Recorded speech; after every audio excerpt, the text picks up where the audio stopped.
CSK, Mi, RCB இந்த 3 code of the ஐபிஎல்லுமே வந்து பார்த்தீங்கன்னா இந்த வாட்டி ஃபைனலுக்கு வரல.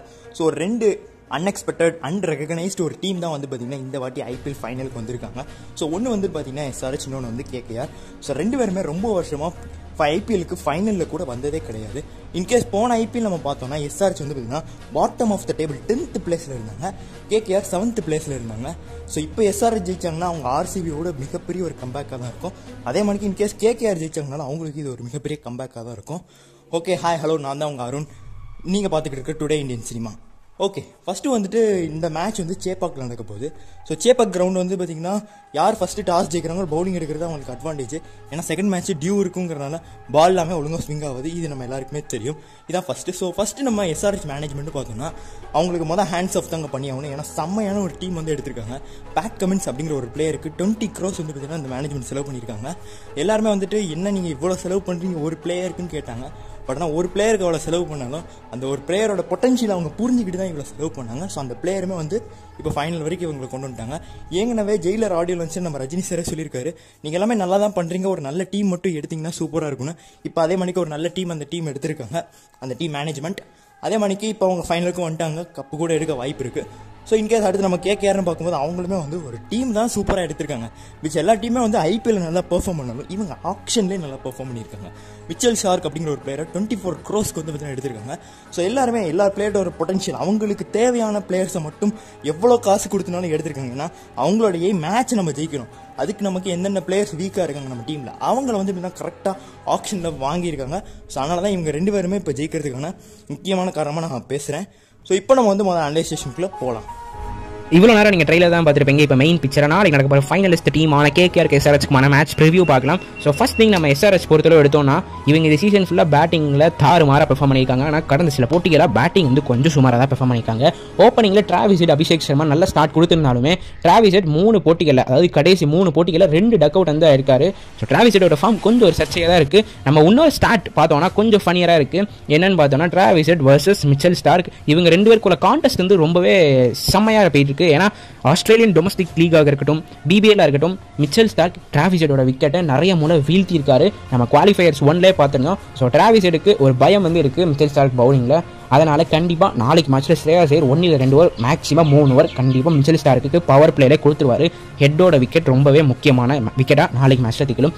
ஸோ எஸ்ஆர்ஹெச்சோட மிடில் ஆர்டர்ஸ்னு பார்த்தோன்னா ஒரு கொலாப்ஸாக தான் இருக்குது. ஏன்னா ஒரு சில மேட்சஸ் ஹென்ரி கிளாசன் மேலே இறங்குறாரு, இல்லைனா எய்டன் மார்டன் மேலே இறக்கி விடுறாங்க, சில நேரம் அப்துல் சமதை மேலே இறக்கி விடுறாங்க, சில மேட்சஸ் வந்து இவங்க எல்லாரும் பின்னாடி இறங்கிட்டு ராகுல் திரிபாத்தியை மேலே இறக்கி விடுறாங்க. ஒரு மாதிரி கொலாப்ஸாக தான் போயிட்டு இருக்கு. ஆனால் மிடில் ஆர்டரில் நல்லா பெர்ஃபார்ம் பண்ணக்கூடிய ஒரு பிளேயர் வந்து ஹென்ரி கிளாசன் தான் சொல்லியாங்க. ஒரு சர்ப்ரைசிங் ஃபேக்ட் வந்து ஹென்ரி கிளாசன் பற்றி சொல்லணும்னா ஹென்ரி கிளாசன் இந்த சீசன் வந்து 15 போட்டிகள் விளையாண்டுருக்காரு. 15 போட்டிகளில் 38 6 வந்து அடிச்சிருக்காரு.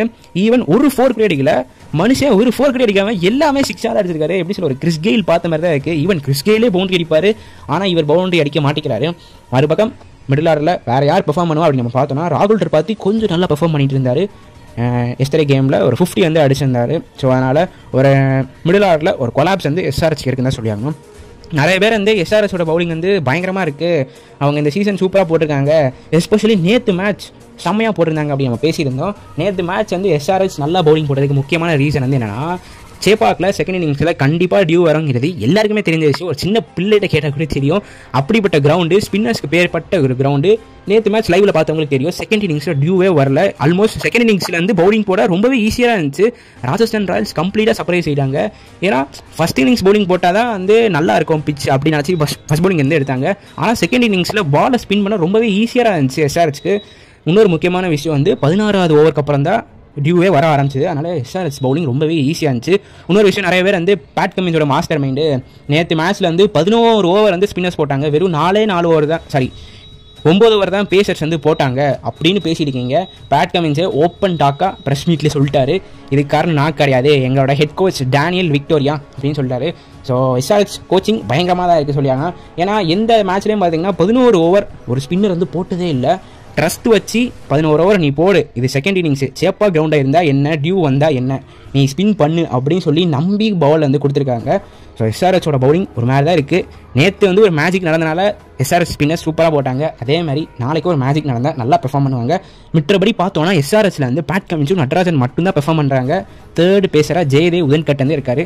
அவரை மறைச்சி வைக்கிறாங்க. ஏன்னா ஓவர் வந்து அவ்வளோ கொடுக்காம ஸ்பின்னர்ஸ்க்கு நிறைய ஓவர் வந்து கொடுக்குறாங்க. மோஸ்ட் ப்ராபப்லி எஸ்ஆர்ஹெச்சோட பவுலிங் கொஞ்சம் லிட்டில் பிட் வீக்கராக தான் இருக்குது. ஓவரால் எஸ்ஆர்ஹெச் டீம் பொறுத்தளவு பார்த்தோன்னா ஒரு நல்ல பேக்டான அணியாக தான் இருக்காங்க. நைட் ரைடர்ஸ் பற்றி பார்த்தோன்னா அவங்க ஓப்பனிங் வந்து கொஞ்சம் சுமாராக தான் இருக்குது. என்னடா லூஸ் மாதிரி உளர்ற அப்படின்னு நீங்கள் கேட்டிங்கன்னா, ஸோ ஃப்ளிப்சால்ட் வந்து இங்கிலாந்துக்கு திரும்பிட்டாரு. So no Phil Salt. So opening வந்து பார்த்தீங்கன்னா குப்ராஸும் சுனில் நாராயண் தான் இறங்குவாங்க. ஸோ குப்ராஸ் வந்து பார்த்தீங்கன்னா ஆப்கானிஸ்தான் ஓப்பனர். நம்ம ஆக்சுவலி பார்த்தீங்கன்னா குவாலிஃபயர்ஸ் கேமில் பார்த்துருந்தோம். குப்ராஸ் அவ்வளோ பெர்ஃபார்ம் பண்ணல. ஃப்ளிப்சால்ட் அளவு பெர்ஃபார்ம் பண்ணினார். ஒரு க்ளீனாக ஒரு 30s வந்து அடிச்சிருந்தார். ஸோ ஓப்பனிங்கில் சுனில் நாராயண் கொஞ்சம் டிஸ்ட்ரக்டிவாக ஸ்டார்ட் பண்ணாதான் இன்னிங்ஸ் வந்து கொஞ்சம் ட்ரிகர் பண்ண ஈஸியாக இருக்கும். அதுக்கப்புறம் மிடில் ஆர்டரில் ஐயர் தான் பேட்டிங் பண்ணிட்டுருக்காங்க. ஸோ யாரும் தப்பாக எடுத்துக்க வேண்டாம். வெங்கடேஷ் ஐயரையும் நான் ஸ்ரேயாஸ் ஐயரையும் தான் சொன்னேன்.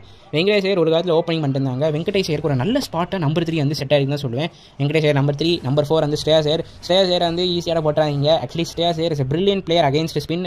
ஸோ ஸ்ரேயாஸ் ஐயர் மிடில் ஓவரில் இறங்க மொத்தத்தில் உங்களுக்கு வந்து ஒரு சுயாஷ் சர்மாவாக இருக்கோ இல்லை அபிஷேக் சர்மாவா இல்லைனா ஷாபாஸ் அகமத் அவங்க பவுலிங் போட மொத்தலாம் ஸ்ரேயாஸ் ஐயர் பெரிய ஷாட்ஸ் அடிக்க நிறைய வாய்ப்பு இருக்குது.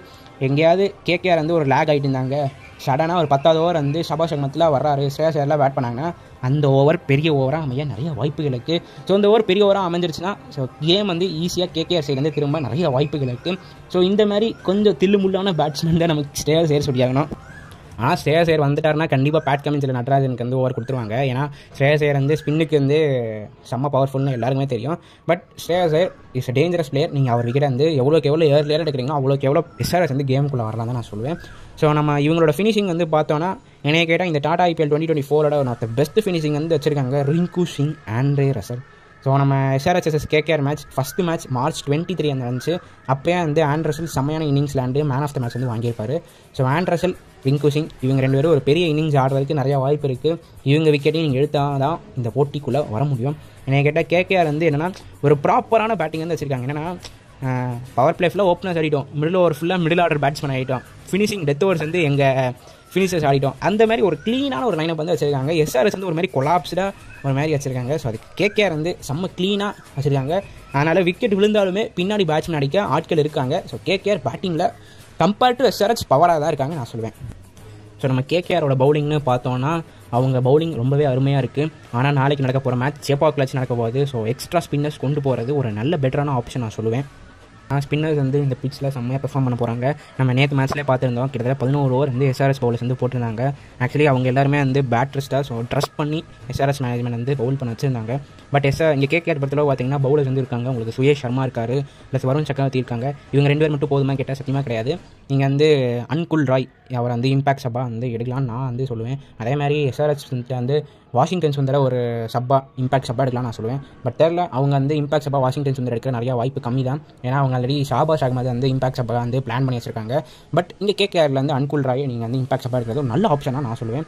ஸோ கேகேஆர் பொறுத்தளவு பார்த்தீங்கன்னா அவங்க பேசர்ஸில் வைபவ் ஆரவ் மட்டும்தான் கொஞ்சம் சுமாராக பெர்ஃபார்ம் பண்ணுறாரு. மித்தபடி எல்லாருமே பயங்கரமாக பெர்ஃபார்ம் பண்ணுறாங்க தான் நான் சொல்லுவேன்.